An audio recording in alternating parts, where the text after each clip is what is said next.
मत दे मोको घुड़किए और करवा मेरी कुड़किए।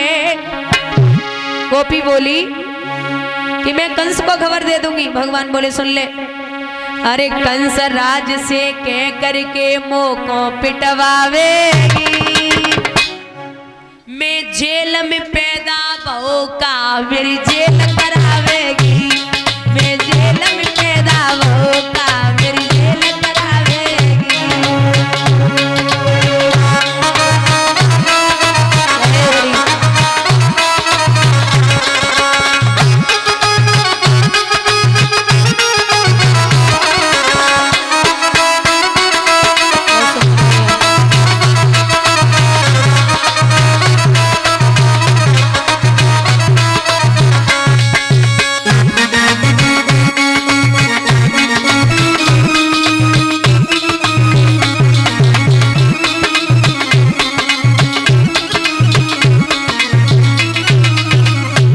भगवान बोले मुझसे कहते हैं बंसीधर बंसी को बजवैया, बहन पूतना मारी हमने कंस दुष्ट है भैया, वाको कंस दुष्ट है भैया।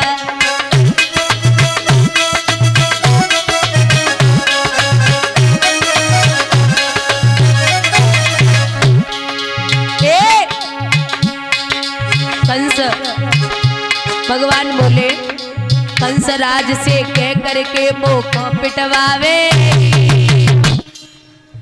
मैं जेल में पैदा होगा मेरी जेल करावेगी, मैं जेल में पैदा होगा मेरी जेल करावेगी।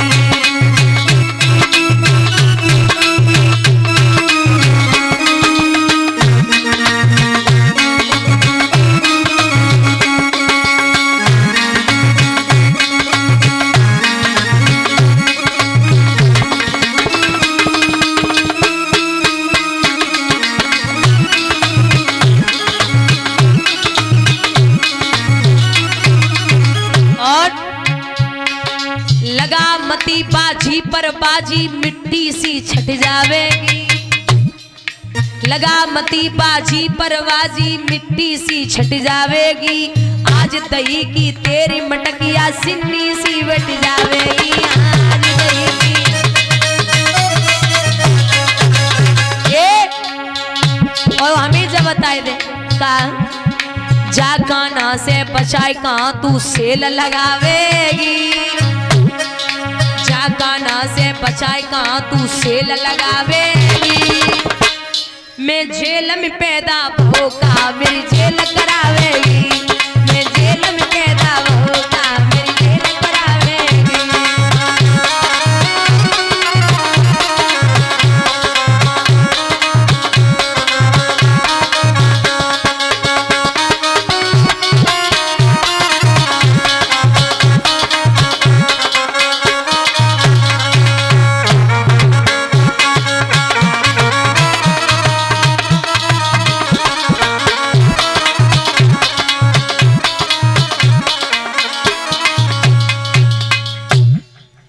भैया यहाँ भगवान के ऐसे उपद्रव बढ़ रहे। एक दिन की बात है बुजुर्गों, भगवान मैया यशोदा से जिद कर रहे, मैया तू हमें गैया चराने के लिए भेज दे। माँ बोली लाला तू अभी छोटा है, माँ भूख लगेगी तो कहाँ भोजन मिलेगा, अभी थोड़ा और बड़ा हो जा तब जाना। भगवान जिद करेंगे, बोले मैया ना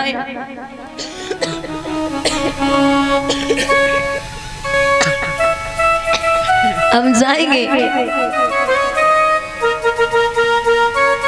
बोले चला जा और भूख लगे तो वापस आ जाना। ठीक है माँ। भगवान गए। परीक्षित वहां पर कृष्ण को तो नहीं, ग्वाल वालों को भूख लगी। भगवान ने ग्वाल वालों से कहा कि यहाँ से कुछ दूरी पर स्वर्ग की कामना में ब्राह्मण देवता यज्ञ कर रहे हैं, तुम उनसे भोजन मांग के आओ। तो ग्वाल वाले ब्राह्मणों से भोजन मांगने के लिए चले। ब्राह्मणों ने देखा कि यदुवंशी है तो बोले कहां से आए हो? जवाब दिया कृष्ण ने भेजा है। बोले अरे अहीर का मारो, कभी दर्पण में अपना मुख देखा है जो भोजन मांगने आ गए? अरे ब्राह्मणों का भोजन तुम्हारे नसीब में, भाग जाओ। फटकार दिया। ब्राह्मण लौट आए। ओ यदुवंशी जब लौट के आए तो भगवान बोले काहे भोजन लेके ना आए, खाली हाथ ही आए गए? बोले अरे कन्हैया वो तो पिटने से बच गया, ब्राह्मणों ने हमें फटकार दिया और भगा दिया। जवाब दो तुमने मांगा किससे था? बोले ब्राह्मणों से। अरे बाबरे हो, दोबारा फिर जाओ और अब की बार जाए के भोजन ब्राह्मणों की पत्नियों से मांगना। भगवान फिर गए और समझाए कि भगवान यदुवंशियों से बोले जाओ पत्नियों से भोजन मांगना। जाए के ब्राह्मणों ने जब पत्नियों से भोजन मांगा दादा, तो ब्राह्मणों की पत्नियों ने अपना अपना भोजन उठाया और ग्वाल वालों को दे दिया। भगवान ने बैठे बैठे वरदान दिया है, जाओ पंडित जिंदगी भर कमाते कमाते मर जाएंगे, तुम घर पे बैठे बैठे खाओगी। बोलिए गोविंद भगवान की। अब एक दिन भगवान फिर बोले ग्वाल वालों से कि अपने अपने घर से भोजन लेके आना, मैं बताऊंगा किसकी मैया कैसा भोजन बनाती है। तो सभी ग्वाल वाल भोजन लेके गए, लेकिन एक मधु नाम का सखा भोजन लेके नहीं गया। वो घर से कुछ दीन था तो छाछ लेके गया है मठा। भगवान ने सबके भोजन खाए। अब मधु नाम का सखा विचार करने लगा कि यह माखन मिश्री को खाने वाला मेरी छाछ को क्या पिएगा, इसलिए कोने में बैठ के छाछ को पीने लगा। भगवान की निगाह जब मधु पे पहुंची तो वो पूरी छाछ पी चुका था, जरा सी छाछ मुंह में बची थी। भगवान ने दोनों तरफ से मुक्का मारा छाछ बाहर, भगवान उसके होठों को चाटने लगे। प्रभु ने जब मुख को चाटना प्रारंभ किया तो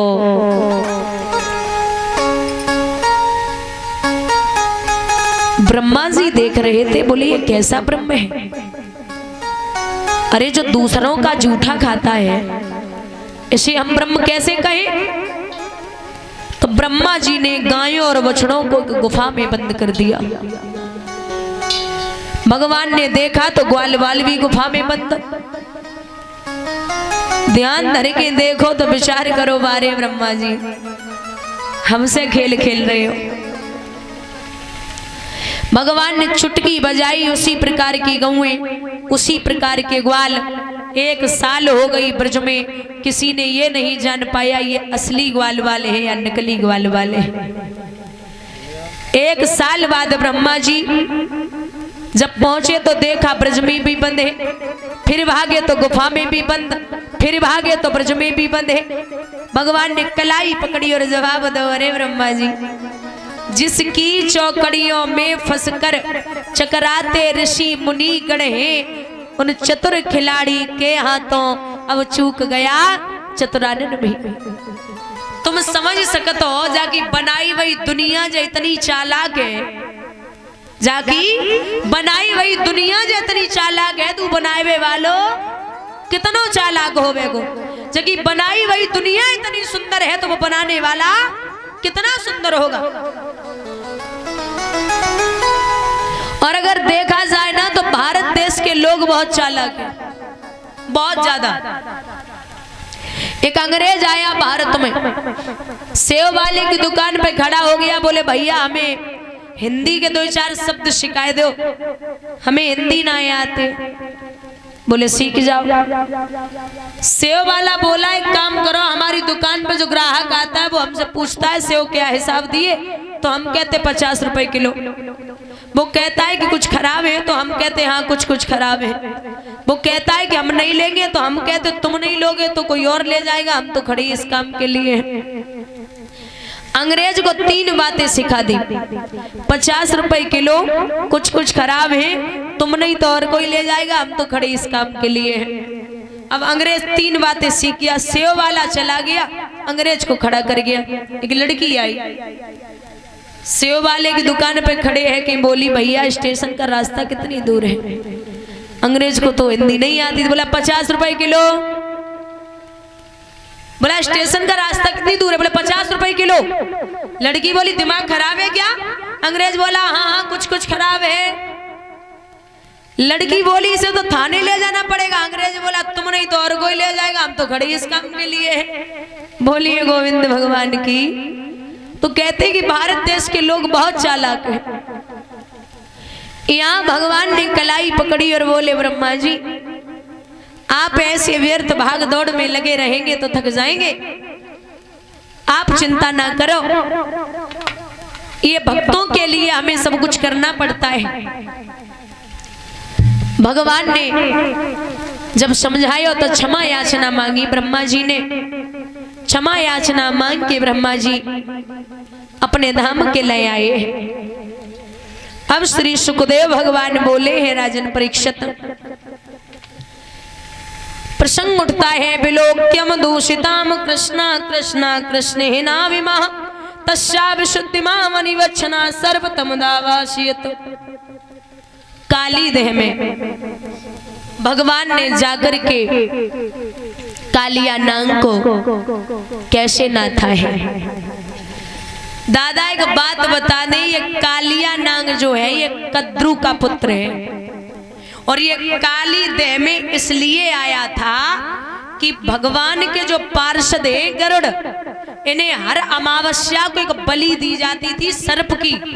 लेकिन कालिया नांग को पता चला तो कालिया नांग ने बलि देने से ही पहले सर्पों को मारना शुरू कर दिया। अब गरुड़ जी ने सुना तो गरुड़ में और कालिया नांग में भयंकर युद्ध हुआ। पंखों के वेग से गरुड़ जी ने कालिया नांग को पछाड़ दिया। ये अपने डर की वजह से, मरने की वजह से वहां से भागा और यमुना जी में पहुंचा। अब गरुड़ जी पीछे पीछे भागे कालिया नांग को मारने के लिए, तो सौवर ऋषि ने रोका और बोले अगर तुम कालिया नांग के पीछे यमुना तट तक गए तो आपकी मृत्यु हो जाएगी। इसलिए ये गरुड़ जी जा नहीं सकते थे, तो कालिया नांग वही यमुना जी में रहने लगा। बोलिए गोविंद भगवान की।